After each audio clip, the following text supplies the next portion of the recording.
महाभारत के संबंध में कई कथाएं प्रचलित हैं। हालांकि ये कितना सच है ये कोई नहीं जानता। कहते हैं कि जानबुल अध्याय के अनुसार द्रौपदी जब अपने राज का खुलासा करती है, जो पांचों पांडव हैरान में पड़ जाते हैं। आखिर वे क्या खुलासा करती है, आइए जाने इस वीडियो में। प्रचलित कथाओं के अनुसार एक बार की बात है जब पांडवों अपने निवासन का 12वां वर्ष बिता रहा है। उसी दौरान द्रौपदी ने एक पेड़ पर पके हुए जामुनों का एक गुच्छा लटकते देखा। द्रौपदी ने तुरंत ही उनमें से एक जामुन तोड़ लिया। जैसे ही द्रौपदी ने ऐसा किया, वहाँ भगवान कृष्ण पहुँच गए। इन्होंने बताया कि इसी फल से एक साधु अपने 12 साल का उपवास तोड़ने वाले हैं। अब यदि उस साधु को ये ज्ञान होगा कि तुमने ये फल तोड़ा है, तो तुम सभी को साधु के शाप का शिकार होना पड़ सकता है। यह सुनकर पांडवों ने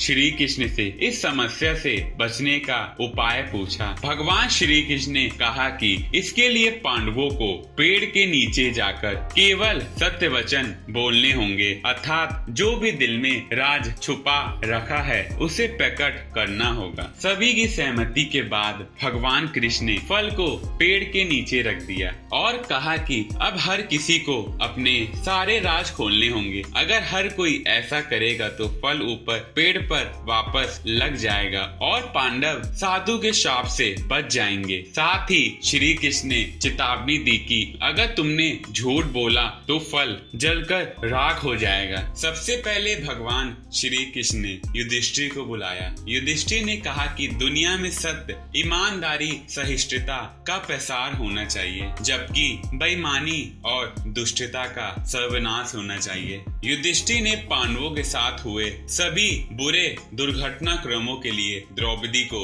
जिम्मेदार ठहराया। युधिष्ठिर के सत्य वचन कहने के बाद फल जमीन से 2 फुट ऊपर आ गया। इसके बाद श्री कृष्ण ने भीम से बोलने के लिए कहा। भीम ने सबके सामने स्वीकार किया कि खाना, लड़ाई, नींद और सेक्स के प्रति उसकी आसक्ति कभी कम नहीं होगी। भीम ने कहा कि वे धृतराष्ट्र के सभी पुत्रों को मार देगा। युधिष्ठिर के प्रति उसके मन में बहुत श्रद्धा है, लेकिन जो भी उसके गधे का अपमान करेगा वे उसे मृत्यु के घाट उतार देगा। इसके बाद फल 2 फुट और ऊपर उठ गया। इसके बाद अर्जुन की बारी थी। अर्जुन ने कहा कि प्रतिष्ठिता और प्रसिद्धि मेरी जिंदगी से ज्यादा मुझे प्रिय है। जब तक मैं युद्ध में कर्ण को मार नहीं दूंगा तब तक मेरे जीवन का उद्देश्य पूरा नहीं होगा। मैं इसके लिए कोई भी तरीका अपनाऊंगा, चाहे वे धर्म विरोधी क्यों ना हो। अर्जुन ने भी कुछ नहीं छिपाया। वह फल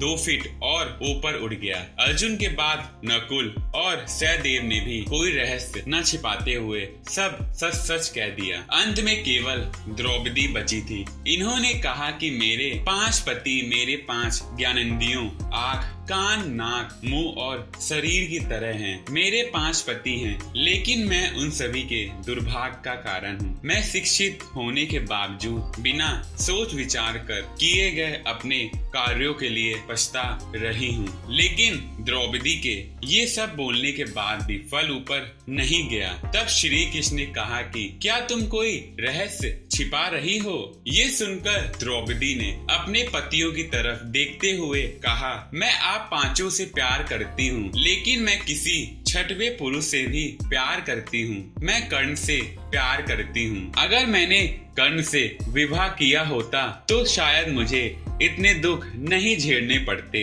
तब शायद मुझे इस तरह के कड़वे अनुभवों से होकर नहीं गुजरना पड़ता। यह सुनकर 5 पांडव हैरान रह गए, लेकिन किसी ने कुछ नहीं कहा। द्रौपदी के सारे राज खोलने के बाद श्री कृष्ण के कहे अनुसार फल वापस पेड़ पर पहुंच गया। ये सही है कि महाभारत में द्रौपदी का जीवन और रिश्ता उलझा हुआ था। द्रौपदी 5 पांडव की पत्नी थी, लेकिन वे अपने 5 पतियों को एक समान प्यार नहीं करती थी। वे सबसे ज्यादा अर्जुन से प्रेम करती थी, लेकिन दूसरी तरफ अर्जुन द्रौपदी को वह प्यार नहीं दे पाया, क्योंकि वे कृष्ण की बहन सुभद्रा से सबसे ज्यादा प्यार करते थे। ये बात द्रौपदी को हमेशा खटकती थी। दूसरी ओर भीम द्रौपदी को सबसे ज्यादा प्रेम करता था और द्रौपदी का ख्याल भी रखता था, लेकिन द्रौपदी भीम से प्रेम नहीं करती थी। यह अजीब विडंबना थी। तो दोस्तों ये था द्रौपदी का ऐसा रहस्य जो आपको पहले नहीं पता होगा। आशा करता हूँ कि आपको ये वीडियो अच्छी लगी होगी। अगर अभी तक आपने चैनल को सब्सक्राइब और वीडियो को लाइक और शेयर नहीं किया है, जल्दी कर ले। वीडियो को देखने के लिए धन्यवाद।